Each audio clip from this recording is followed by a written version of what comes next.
بسم اللہ الرحمن الرحیم۔ محترم ناظرین کرام، آج کی ویڈیو بہت اہم ہے اس لحاظ سے کہ عید الاضحیٰ کی آمد ہے اور اکثر لوگ قربانی کرنے جا رہے ہیں، تو قربانی میں کیا مسائل پیش آتے ہیں، قربانی کی اہمیت کیا ہے، حیثیت کیا ہے، واجب ہے، سنت ہے، فرض ہے یا یہ کیا ہے، یہ چند معلومات آپ کو فراہم کرتے ہیں۔ سب سے پہلے اس بات کو جانیں، اللہ سبحانہ و تعالیٰ نے فرمایا وَلِكُلِّ أُمَّةٍ جَعَلْنَا مَنسَكًا لِيَذْكُرُوا اسْمَ اللَّهِ عَلَىٰ مَا رَزَقَهُم مِّن بَهِيمَةِ الْأَنْعَامِ۔ قربانی کا یہ جو عمل ہے، اس کو اللہ تعالیٰ نے ہر امت میں ہی رکھا ہے، اور اس کا مقصد یہ ہے کہ اللہ تعالیٰ کا نام بلند کیا جائے اس پر۔ اور ہماری امت میں یعنی امت محمدیہ میں قربانی کی حیثیت کیا ہے، یہ واجب ہے یا سنت ہے۔ اس لحاظ سے جیسے ہم علماء سے سوال پوچھتے ہیں، تو نبی پاک صلی اللہ علیہ وسلم کے بعد لوگ جو ہے وہ صحابہ کرام سے سوال پوچھتے تھے۔ اسی ضمن میں ابن عباس رضی اللہ تعالیٰ عنہما کے پاس ایک آدمی آیا، تو اس نے کہا کہ جناب یہ بتائیں کہ قربانی سنت ہے یا واجب ہے؟ تو حضرت ابن عباس رضی اللہ تعالیٰ عنہما نے بڑا ہی سمجھداری والا جواب دیا۔ انہوں نے کہا کہ اللہ کے رسول 10 سال مدینے میں رہے اور ہر سال نبی علیہ الصلوۃ والسلام نے قربانی کی۔ اس نے پھر پوچھا، جناب میں نے پوچھا ہے کہ یہ فرض ہے یا سنت ہے؟ تو جناب عبداللہ بن عباس فرمانے لگے کہ تجھے سمجھ آ رہی ہے میں کیا کہہ رہا ہوں؟ میں یہ کہہ رہا ہوں کہ اللہ کے رسول 10 سال مدینے میں رہے اور ہر سال ہی نبی علیہ السلام نے یہ قربانی کی ہے، تو معلوم یہ ہوا کہ نبی علیہ السلام نے یہ عمل کیا ہے تو ہمیں بھی کرنی چاہیے۔ لیکن احادیث سے بعض باتیں پتہ چلتی ہیں، اس میں سے ایک یہ ہے کہ آپ علیہ السلام نے فرمایا من وجد وسعۃ، کہ جس کے پاس گنجائش ہے تو فلم یضحی، اس کے باوجود وہ قربانی نہیں کرتا، فلا یقربن مصلانا۔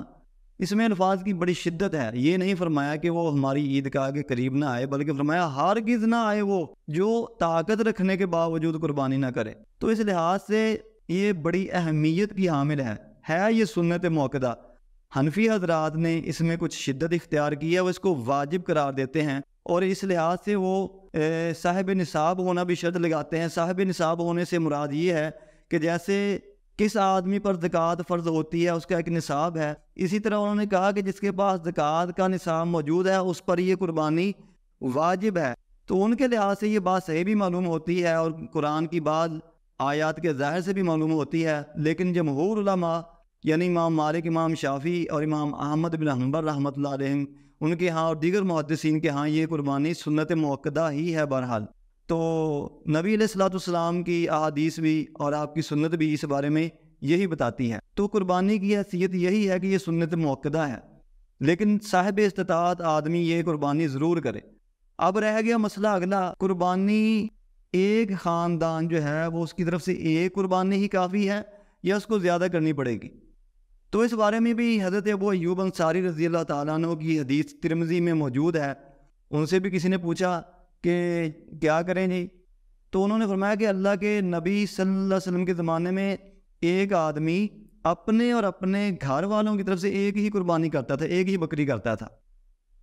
تو انہوں نے کہا ثم تباہ الناس فصار کما ترى، اب لوگوں میں یہ ہو گیا کہ وہ لوگ فخر کرنے لگ گئے ایک دوسرے پر کہ اس نے ایک کیا میں 2 کروں گا، اس نے 2 کیا تو میں 4 کروں گا۔ تو فرمایا اب صورتحال ایسی ہو گئی ہے۔ یہ کون کہہ رہا ہے؟ حضرت ابو ایوب انصاری رضی اللہ تعالیٰ عنہ۔ تو ایک گھر کی طرف سے، ایک گھرانے کی طرف سے، ایک فیملی کی طرف سے ایک ہی قربانی کافی ہے۔ اگرچہ ان میں استطاعت زیادہ ہے تو وہ زیادہ کر سکتے ہیں، کوئی مسئلہ نہیں ہے، لیکن اگر کم از کم کی بات کی جائے تو ایک قربانی کافی ہے۔ اس مسئلے میں بھی ہمارے حنفی دوست وہ شدت سے کام لیتے ہیں، وہ کہتے ہیں کہ گھر کے ہر فرد کی طرف سے قربانی ضروری ہے، اور اس مسئلے میں امام ذیلی حنفی رحمۃ اللہ علیہ بڑے مشہور عالم ہیں حنفی حضرات کے، ان کی کتاب نصب الرایہ ہے، اس میں انہوں نے عجیب بات لکھتی ہے کہ یہ ابو ایوب انصاری والی حدیث جو ہے اس نے ہمیں یعنی مذہب حنفی کو مشکل میں ڈال دیا ہے۔ بہرحال یہ ان کی بات ہے، لیکن حدیث کی روح سے ایک گھرانے کی طرف سے ایک قربانی کافی ہے۔ اگر ان میں استطاعت ہے اور نیت یہ ہے کہ زیادہ قربانیاں کرنے سے زیادہ محتاجہ اور مساکین اور ضرورت مندوں کو گوشت پہنچ جائے گا تو پھر تو یہ بہت ہی اچھا ہے۔ آگے رہ گیا مسئلہ کہ قربانی میں کون کون سے جانور کیے جائیں۔ قربانی میں قرآن کریم میں 4 ذکر ہوئے ہیں، اور نر اور مادہ ملا لیے جائے تو یہ 8 بن جاتے ہیں۔ اونٹ اور اس کا پھر جو مادہ ہوگا، اور اس طرح گائے، اور اس طرح اس کی جو ہے وہ نر مادہ دونوں ملا کر، اس طرح بکرا یہ دونوں نر مادہ، اور اسی طرح بھیڑ یا دمبا یہ ایک ہی نسل ہے، اس کی نر مادہ، تو ان میں سے کرنی چاہیے۔ اب ان میں سے افضل کون ہے؟ اگر اس لحاظ سے دیکھا جائے کہ نبی علیہ السلام نے کیا کیا، تو نبی علیہ السلام کے بارے میں حدیث میں یہی آتا ہے کہ آپ جب قربانی کا ارادہ فرماتے تو 2 موٹے تازے چتکبرے سینگوں والے دمبے جو ہے وہ نبی علیہ السلام پرچیز کرتے، خریدتے، اور جو ہے وہ خصی بھی ہوتے اس کے ساتھ ساتھ، یہ ابن ماجہ کی حدیث ہے، آپ وہ کرتے۔ اس لحاظ سے تو افضل یہی ہے کہ دمبے کیے جائیں۔ اگر کسی آدمی کی نیت یہ ہے کہ میں وہ قربانی کروں جس سے زیادہ لوگوں کو گوشت مل جائے، تو اگر وہ اونٹ اور گائے کر لیتا ہے تو وہ اس لحاظ سے زیادہ افضل ہوگا۔ اور رہا مسئلہ قربانی کے جانور کی خدمت کرنے کا، تو یہ حدیث بھی ملتی ہے کہ صحابہ کہتے ہیں کہ ہم نبی علیہ السلام کے زمانے میں جانوروں کو موٹا تازہ کرتے، تو یہ ایک علیحدہ سی چیز ہے اور یہ کرنا چاہیے۔ ہاں، جو آدمی نہیں کر سکتا وہ کم از کم 2-4 دن پہلے خرید کر تھوڑی بہت خدمت کر لے، پھر اس کی قربانی کر دے، تو زیادہ بہتر یہی ہے کہ دمبے کی قربانی۔ اور اس سے آگے بات آ جائے گی کہ قربانی کا وقت کون سا ہے، تو میرے دوستو، قربانی کا وقت عید الاضحیٰ کی نماز ادا کرنے کے بعد ہے، اور افضل وقت بھی وہی ہے، کیونکہ یوم النحر کا دن 10 ذو الحج کا دن وہ دن ہے کہ یہ عشرہ ذو الحجہ کا آخری دن ہے۔ اور آپ دیکھ چکے ہوں گے ویڈیو عشرہ ذو الحجہ کے فضائل کے بارے میں جو ہم نے آپ کو بتائی ہے، تو عشرہ ذو الحجہ کا آخری دن 10 ذو الحج ہے، اور یہ جفت بھی ہے، اس دن ہی قربانی کرنا افضل ہے۔ اور آپ نہیں دیکھیں گے کہ احادیث میں آپ کو یہ بات ملی کہ اللہ کے رسول نے دوسرے دن کیا ہو یا صحابہ کرام نے، اگرچہ گنجائش ہے، جائز ہے، کسی کو مسئلہ بن کے کیا جا سکتا ہے، لیکن افضل کام کرنا چاہیے۔ جیسا کہ نماز اپنے اول وقت میں پڑھنا افضل ہے، مجبوری کی وجہ سے درمیانے وقت میں یا آخری وقت میں انسان چلا جاتا ہے تو کوئی بات نہیں، تو پہلے دن اور عید کی نماز پڑھ کے یہ افضل ہے۔ اب رہ گیا مسئلہ کہ جانور عیب دار نہ ہو، اس کا سینگ ٹوٹا ہوا نہ ہو، وہ کانا نہ ہو، وہ لنگڑا نہ ہو، کان میں سوراخ یا کان چیرا ہوا نہ ہو، اور بیمار نہ ہو، اور اتنا کمزور اور لاغر نہ ہو کہ اس کے جسم میں کوئی گوشت ہی باقی نہ ہو۔ کوئی بھی اس طرح کا جانور جو ہے وہ قربانی میں نہیں لگے گا، اس کی صراحت بالکل احادیث میں موجود ہے۔ اور رہا مسئلہ یہ کہ قربانی کا جانور خرید لیا ہے، خریدنے کے بعد وہ مر جاتا ہے یا عیب دار ہو جاتا ہے، اس کی بھی وہی صورت ہوگی کہ اگر کسی آدمی میں طاقت ہے کہ اور جانور وہ کر سکتا ہے تو کر لے، ورنہ یہ جیسا کہ ہم عرض کر چکے سنت موقدہ ہے، یہ واجب یا فرض تو ہے نہیں۔ ہاں، یہی بات رہے گی کہ صاحب استطاعت ہے اور پیسے خرچ سکتا ہے تو خرچ کر لے اور قربانی کر لے، اور اگر آدمی جو ہے وہ اتنی حیثیت نہیں رکھتا تو جس میں عیب پیدا ہو گیا وہی کر لے۔ اس نے چونکہ پہلے نیت کی تھی کہ یہ میں نے اللہ کے رستے میں قربان کرنا ہے، اس کی نیت کا ثواب بہرحال انشاءاللہ اس کو ضرور ملے گا۔ اور یہ بات کہ جس آدمی نے قربانی کرنی ہے وہ ذو الحجہ کا چاند نظر آنے کے بعد اپنے بال وغیرہ اور ناخن وغیرہ نہ کاٹے، وہ قربانی کر کے ہی یہ کام کرے گا۔ اور اس میں یہ بات بڑی ہی اہمیت کی حامل ہے کہ یہ بات سمجھی جاتی ہے کہ جانور کا خصی ہونا کیا یہ عیب ہے؟ یہ کوئی عیب نہیں ہے۔ یہ بات یاد رکھیں کہ خصی جانور کی قربانی بھی جائز ہے اور جو خصی نہیں ہے اس کی قربانی بھی جائز ہے۔ لیکن اگر احادیث میں دیکھیں تو نبی علیہ السلام کے بارے میں جو آتا ہے، ابن ماجہ کی مشہور حدیث ہے، ان رسول اللہ صلی اللہ علیہ وسلم کان اذا اراد ان یضحی اشترى کبشین عظیمین سمینین اقرنین املحین موجوعین۔ یہ ساری باتیں ہیں کہ آپ جب ارادہ فرماتے قربانی کا، آپ 2 موٹے تازے بڑے بڑے سینگوں والے چتکبرے اور موجوعین، یہ جو موجوعین کا لفظ ہے اس سے مراد ہے خصی، آپ خصی جانور کیا کرتے تھے، تو خصی جانور کرنا یہ سنت ہے، یہ کوئی عیب نہیں ہے۔ رہا مسئلہ بھینس کی قربانی کا، تو اس میں شدید اختلاف پیدا ہو چکا ہے علماء، خصوصاً علماء اہل حدیث کے درمیان اور دوسرے مسالک علماء کے درمیان۔ تو اس میں واضح بات یہ ہے کہ قرآن کریم میں جن جانوروں کا ذکر کیا گیا ہے اس میں بہرحال بھینس تو نہیں آتی، اس میں یہی جو ہے وہ ہمیں رستہ ملتا ہے کہ اگر کوئی بھینس کی قربانی کرنا چاہتا ہے تو جو دوسرے جانور جو بہیمۃ الانعام ہے، جو قربانی والے جانور ذکر کیے ہیں قرآن کریم میں، جو سنت میں آتے ہیں، وہ اگر میسر نہیں ہیں تو پھر جو ہے وہ بھینس کی قربانی کر لی جائے، کوئی حرج نہیں ہے، کیونکہ وہ جانور اصل ہیں، ان کے بارے میں نص ہے اور جو ہمارے دوست اس کو جائز قرار دیتے ہیں ان کے پاس بھی یہی بات ہے کہ بھینس جو ہے وہ گائے کی نسل سے ہے.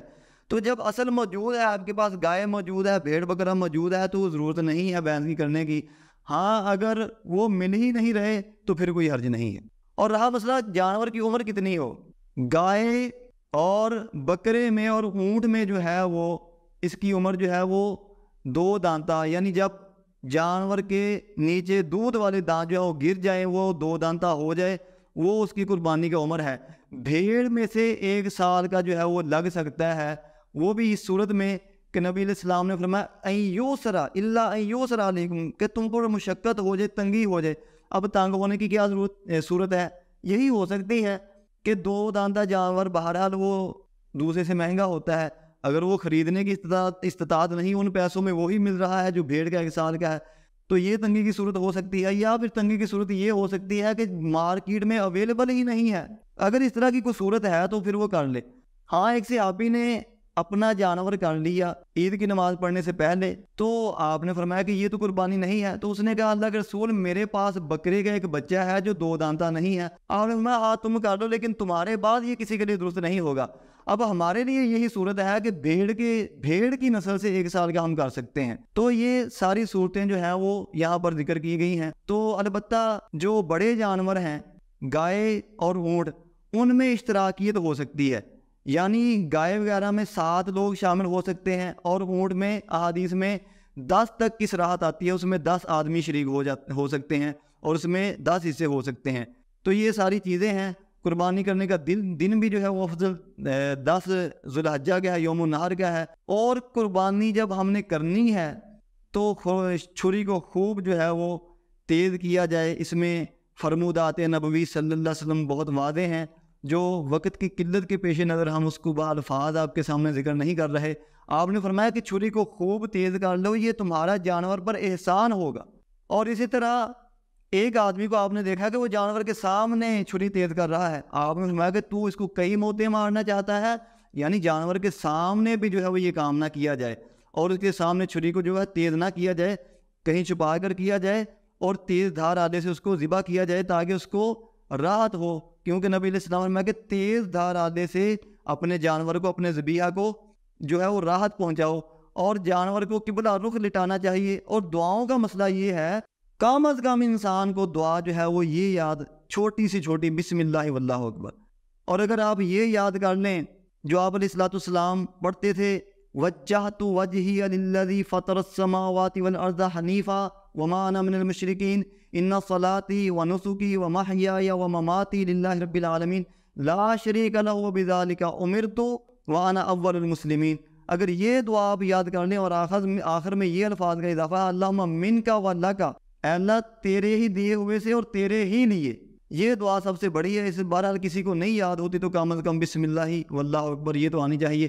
اب اگر قربانی خود کر سکتا ہے تو بہت ہی اچھا ہے، ورنہ نہیں کر سکتا، دل کمزور ہے، تو دوسرا کرے اور وہ اپنے ذبیحے کے پاس کھڑا ہو، اور تاکہ اس کو جو ہے وہ نظر آئے. تو اس میں یہ بات ہے کہ میت کی طرف سے مسئلہ رہ جاتا ہے، جو ہم انشاءاللہ دوسری ویڈیو میں ذکر کریں گے. ان مسائل کے بارے میں اتنا ہی. ملتے ہیں اس مسئلے کو لے کر اگلی ویڈیو میں. والسلام علیکم ورحمۃ اللہ.